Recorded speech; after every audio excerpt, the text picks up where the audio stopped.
ミッキーを表してるんじゃないのかなって思うんだよ。どうも、歌い手研究部部長翔平です。普段は歌い手さんを応援する会社、ファーストステップの経営とボイストレーナーをしています。今回はですね、宮下優さんのオズワルドを取り上げていきたいと思います。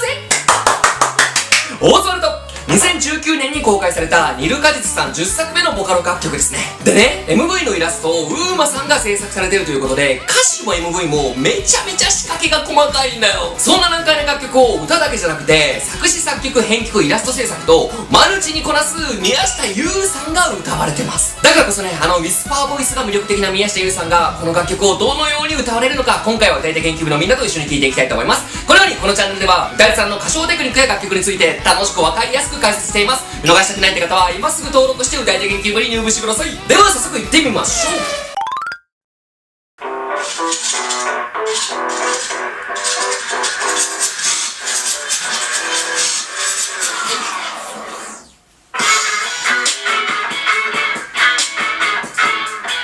もう世界観すごくない？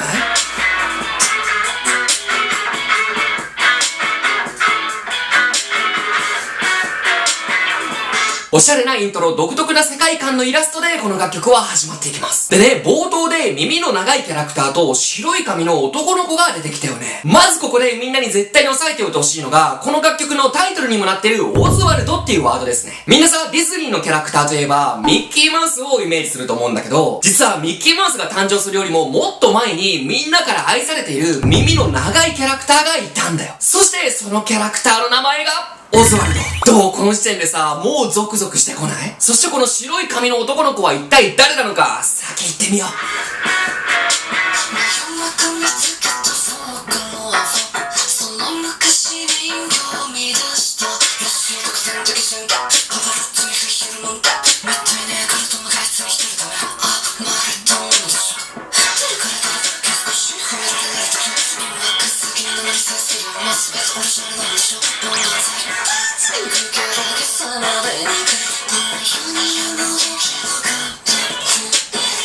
さあ、宮下優さんの独り言をつぶやくような歌声で A メロは始まっていきます。このさ、息のたっぷり混ざったウィスパーボイスさ、ほんと独特だよね。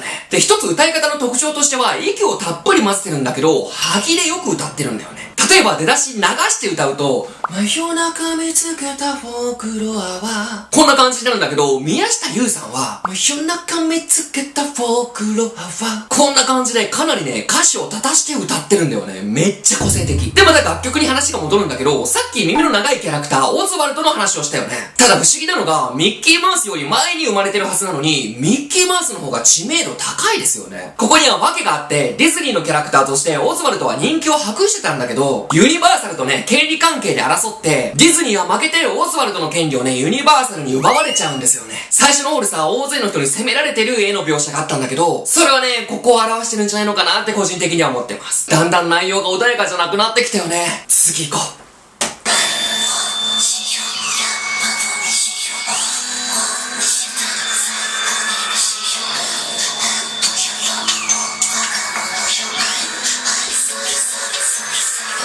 さあ、ここのセクション、A メロでももともと息をたっぷり混ぜて歌ってたのに、ここはね、より息が多くなります。ライオフしよう、やっぱにしよう。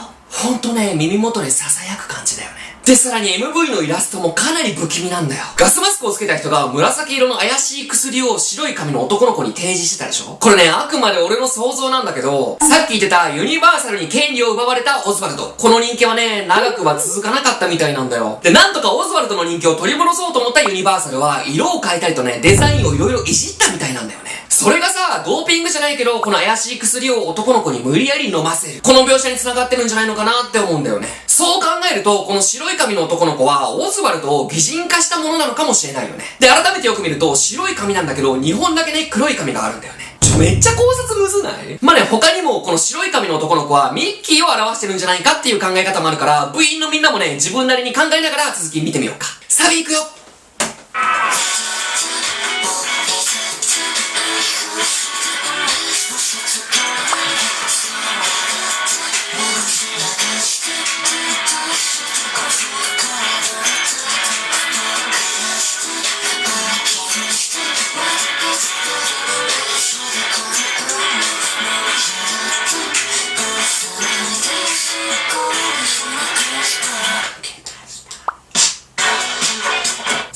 下優さん、サビもね、相変わらず息たっぷりに、歯切れよくフレーズ感もあまり作らずに歌い上げてます。その歌声と MV が相まって、すごく苦しそうに聞こえるよね。でさ、サビのこの歌詞、相反したイメージを押し付けないで、そう群がって、まあ散らかして。ここもさ、自分の意思は無視されて、好き勝手にね、デザインをいじられたっていうさっきの話にも繋がる気がするよね。そしてここ、新しくね、黒いフードをかぶった男の子が出てくるんだよ。俺的にはね、この人がミッキーを表してるんじゃないのかなって思うんだよ。今回は特に考察が難しいよ。ほ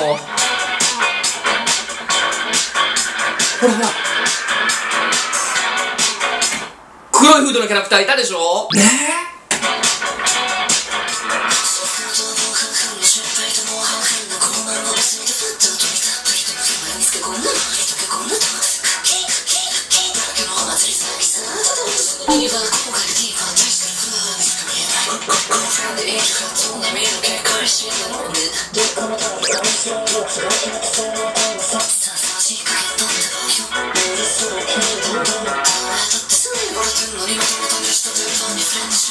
さあ、2番の A メロもね、宮下優さん囁くように歌い続けます。このね、独り言っぽい歌い方を再現したいんだったら、口はね、なるべく大きく開けない方がいいですね。息を混ぜつつ、小さめな口で歌う。鉄板に触れんでしょ。こんな感じ。なんだけど、次のセクションからガラッと歌い方が変わります。行こ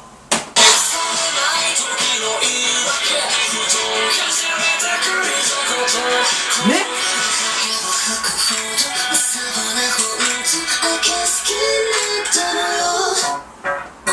目が覚めない時の息の量が一気に減って口も大きく開けてハキハキ歌い始めます。ここの緩急すごない？ずっと囁くように歌ってたところからガツンと声量が出るからリスナーはグッと引きつけられるんだよね。そしてその勢いのままサビいくぜ。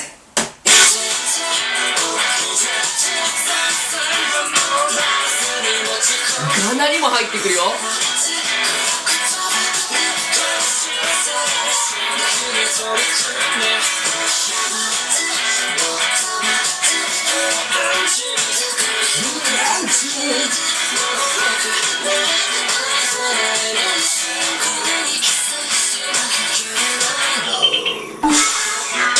さあ、がなりも入ってきたりと、だいぶ歌い方も荒くなってきたよね。で、その歌い方と同じように物語もね、大きく進行してるんだよ。途中さ、黒いフードの男の子が白い髪の毛の男の子に対して手を広げてるところがあったじゃん。これね、オズワルドの権利がディズニーに返還されたことを表してるんじゃないかなって思ってます。実際2006年にディズニーはユニバーサルからオズワルドの権利を取り返してるんだよね。いや、こじつけかもしんないけど、そう考えると面白くない？そしてここからまた激動のクライマックスに向かってきます。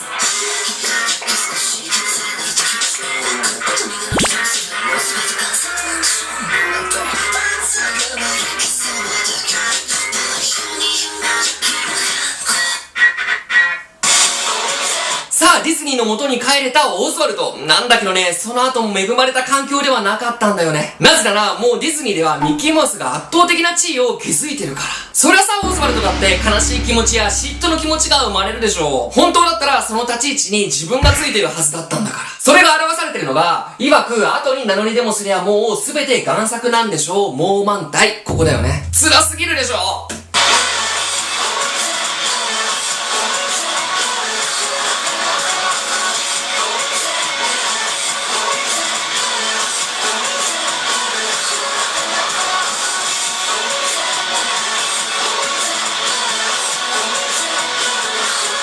いや、MV も怖すぎるでしょ。みんな夜じゃなくて昼間見てね。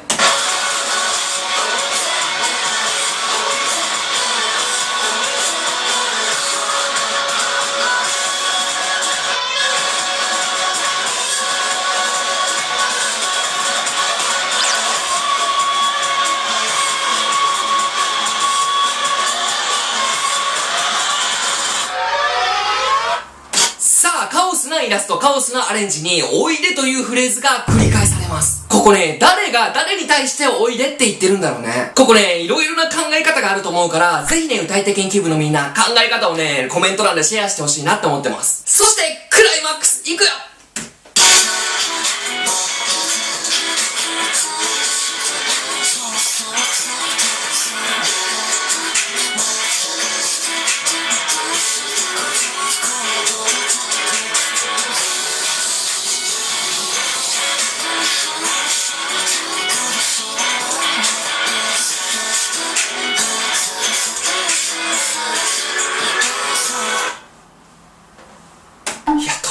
なるよね。